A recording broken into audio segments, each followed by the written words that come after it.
Okay, here I have what we call a circular saw. You may hear it called a skill saw. That's the name brand of this particular saw. A lot of people call it a skill saw. But this is a portable saw, power saw, that is used for cutting straight lines. So on my board here, I have already drawn a straight line that I would like to cut. This saw has a blade that turns counterclockwise. So this blade is coming up and cutting up. Now, what that does is that means if you are standing in front of it, you're going to have sawdust kicking out at you and kicking up in the air. So we definitely don't want to ever have it cut towards our body.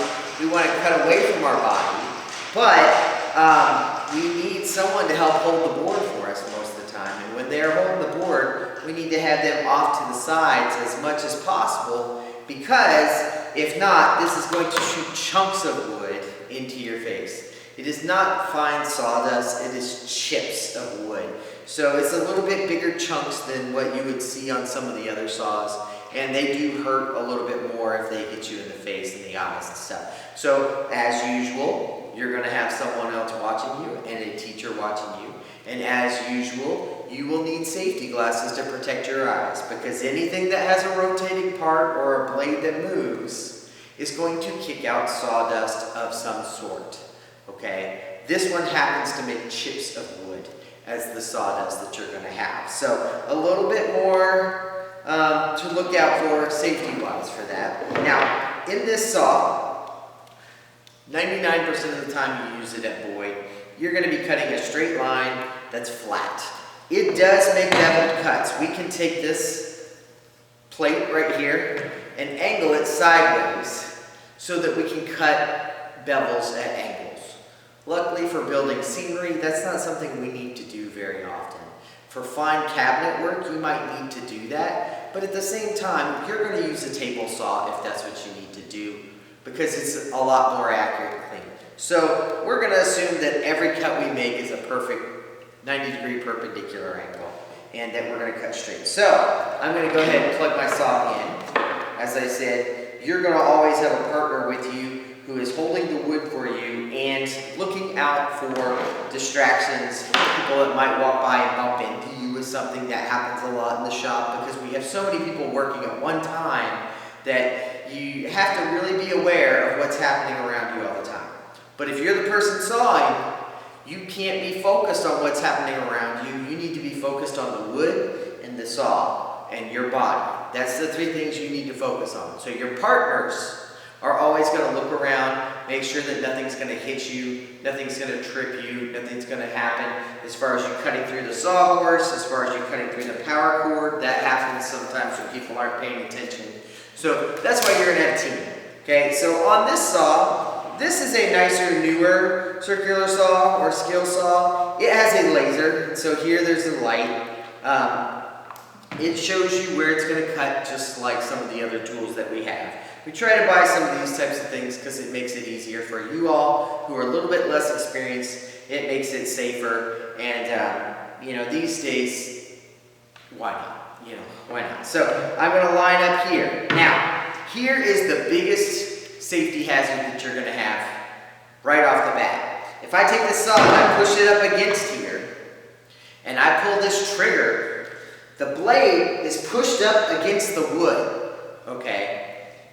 The blade is going to spin. It is stronger than I am, okay? However, it is not going to directly cut into the wood because it's pushed up against it and grabbed into it right now. So what that's going to do is that's going to kick this saw back at me, and it's going to injure my body, okay? So there is a lip here about 2.5 inches, to where you can line up by setting the weight of the saw on the edge, but the blade is still not touching the wood itself.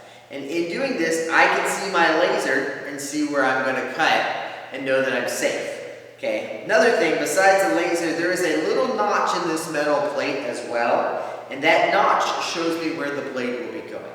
So I'm going to try to line up my laser here, make sure the blade is clear, then I'm going to pull the trigger, let it get up to full speed, and cut. Now, this has a place for 2 hands, okay? Ideally, you're going to always have 2 hands on the saw, but the world is not ideal. And there will be times when you have to help hold the board, even if you have 1 or 2 people holding the board for you. There will be times when you need that hand to lean on the board just to balance. Okay, so once you get into it, you can kind of move this second hand as long as the blade keeps up at full speed. But it is going to be something that takes getting used to, and it is something that you have to be aware that if this catches into a screw or a nail or a staple, it may kick back the saw at you. You don't want to have your face too close because it kicks up, breaks your face. You don't want to do that. So I'm going to do one more last check, make sure I'm clear of the sawhorse. I'm going to put myself over it, but not too close. Line up my laser, and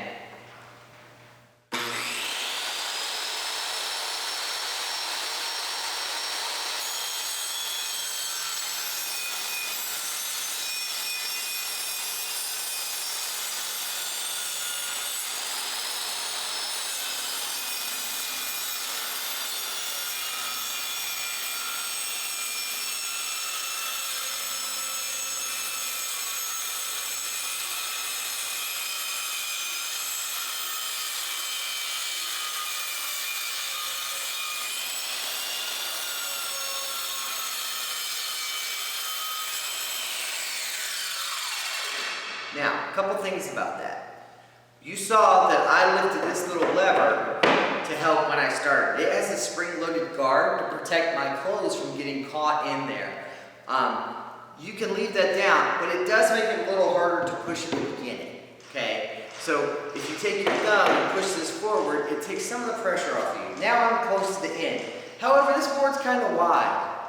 I don't want to lean across to cut. Okay, I'm going to fall over at some point, or I could fall over, and I don't need to fall with my face anywhere near a rotating blade. So at this point, I can come around and finish from here. However, my blade is right where I stopped it, so it's touching the wood. I don't want to do that because it's going to kick out. So I'm going to back up a little, keep it straight, both hands on the saw.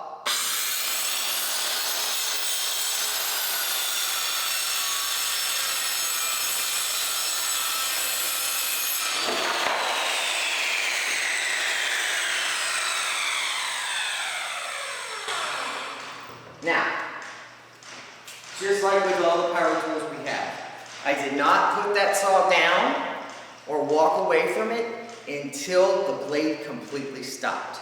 Okay? You think, well, this little shield is here, I could put it down and this will protect that from hitting the wood and stuff.